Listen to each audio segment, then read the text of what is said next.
Dia boleh jadi sama ada yang kita lihat itu adalah jin sedang mempermainkan kita sebab kita selalu fikir, selalu dengar, ataupun kita sedang berlaku masalah delusi. Delusi boleh berlaku kepada orang yang sihat dan orang yang sakit. Dan delusi adalah masalah mental yang berlaku disebabkan banyak isu. Delusi sampai satu tahap yang kritikal, ia boleh bau, boleh ada bau. Macam tak ada bau busuk, tiba-tiba dia seorang bau busuk. Orang tak bau busuk, dia seorang bau busuk. Dia boleh rasa, dia rasa ada orang tampar dia, macam orang yang ada masalah bipolar disorder. Orang yang ada, ni saya bukan saya sebut dua pada bidang, saya hanya menukilkan saja. Dan kemungkinan nukilan saya salah. Tapi cuma saya sudah buat semakan, itu yang saya dapat.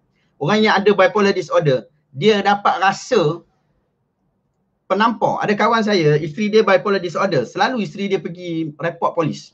Dia kata suami dia, dia seksa dia lah lebih kurang. Tapi polis dia sambil dia macam itulah, tapi polis tak buat teruk sangat sebab memang isteri dia ada masalah bipolar disorder, kan?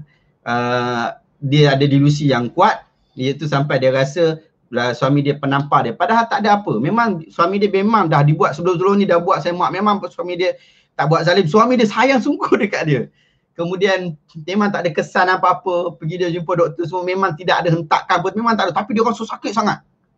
Kan, betul-betul sungguh kan. Padahal kalau ikutkan dakwaan dia tu dengan betul-betul terjadi, patutnya berlaku benda tu. So mungkin delusi yang terlalu amat berlaku. Dia sampai ke tahap tu. Sebab tu saya buat kajian juga, tapi sekarang saya belum sempurna dalam bab ni. Saya masih lagi minta bantuan isteri saya, dia dulu belajar psikologi. Masih lagi minta bantuan dia berkaitan tentang kita nak buat kajian tentang imkaniyatu ru'yati Nabi sallallahu alaihi wasallam yaqadatan ba'da mauti. Kemungkinan untuk melihat Nabi secara jaga selepas kematiannya. Sebab kalau orang yang hilang akal kata dia jumpa Nabi dalam keadaan bentuk manusia sungguh-sungguh tu, bentuk manusia sungguh-sungguh tu, orang yang hilang akal, orang gila sebut macam tu, kita mungkin boleh kata dia delusi atau sebagainya, ataupun orang yang ada tekanan jiwa, tekanan perasaan. Tapi orang yang soleh sebut perkara yang sama, dia nasihat, tapi dia sebut, dia dakwa benda yang sama. Adakah berkemungkinan orang yang sihat juga ada masalah delusi? Orang yang sihat boleh ada dosa. Syekh Ali Jumaah pernah dakwa jumpa Nabi dalam keadaan jaga. Orang pernah jadi mufti Mesir. Bukannya orang yang tak ada akal. Demikian juga. Tapi dia sebut. Saya pernah nukil kata-kata dia. Dia sebut, dia kata, aku sering berfikir tentang dia. Berfikir, tikrar. Jadi bila disebut selalu berfikir, maka itu menjadi kajian. Adakah kemungkinan delusi boleh berlaku ataupun disebabkan fikiran yang keterlaluan itu sehingga simptom-simptom delusi, iaitu sampai tahap boleh bau, boleh rasa, boleh nampak dengan mata kepala, nampak sungguh dengan kepala mata dia sendiri dan dapat rasa. Adakah mungkin berlaku kepada orang yang soleh, orang yang baik?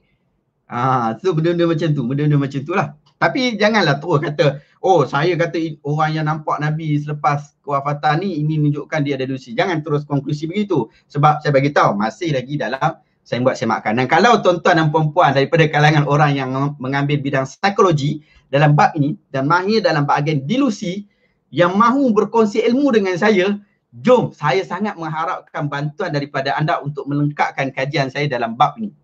Saya sudah buat berkaitan tentang nas, maksudnya kajian-kajian yang bersifat, ada ulama yang setuju, ada ulama yang tak setuju, ada ulama yang tawakuf dalam bab ni. Jadi saya dah buat kajian dalam bahasa Arab, imkaniyatu ru'yati Nabi sallallahu alaihi wasallam yaqadatan ba'da mautih. Anda boleh dapatkan kajian berkenaan di dalam internet lah. Ada dekat dalam ustazusa.com, dalam website saya juga ada juga kajian berkaitan isu, tapi dalam bahasa Arab, tidak dalam bahasa Melayu. Tapi yang mulanya saya nak terjemahkan kepada bahasa Melayu, tapi saya nak buat lebih lagi, iaitu saya nak gabungkan dengan kefahaman psikologi. Saya membaca buku-buku psikologi yang banyak dengan bantuan isteri saya, sebab saya tak pandai, bukan bahagian saya, bukan bidang saya bidang psikologi, bahagian isteri saya. Tapi cuma dengan bantuan dia saya dapat baca banyak buku-buku psikologi, tapi saya belum dapat memecahkan lagi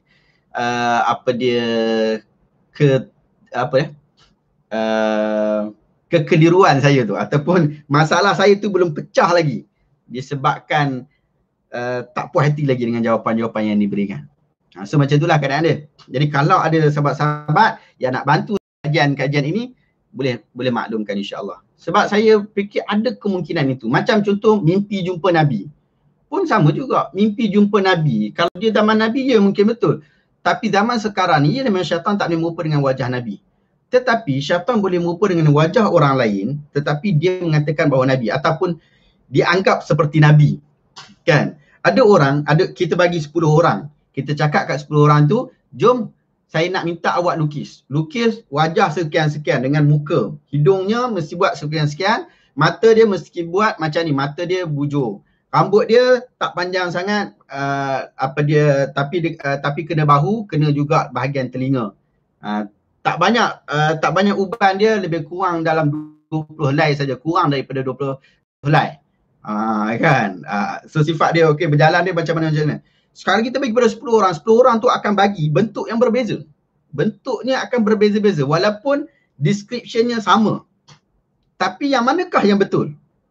Kita tak pasti yang mana yang betul. Melainkan orang tu yang pernah tengok betul. Sahabat-sahabat Nabi memang confirm lah. Tapi yang kemudian tu, inilah sudut kajian. Masih lagi kajian. Jangan ambil kata, oh ini last habis ni. No, bukan. Ini kajian. Saya suka berfikir seperti itu.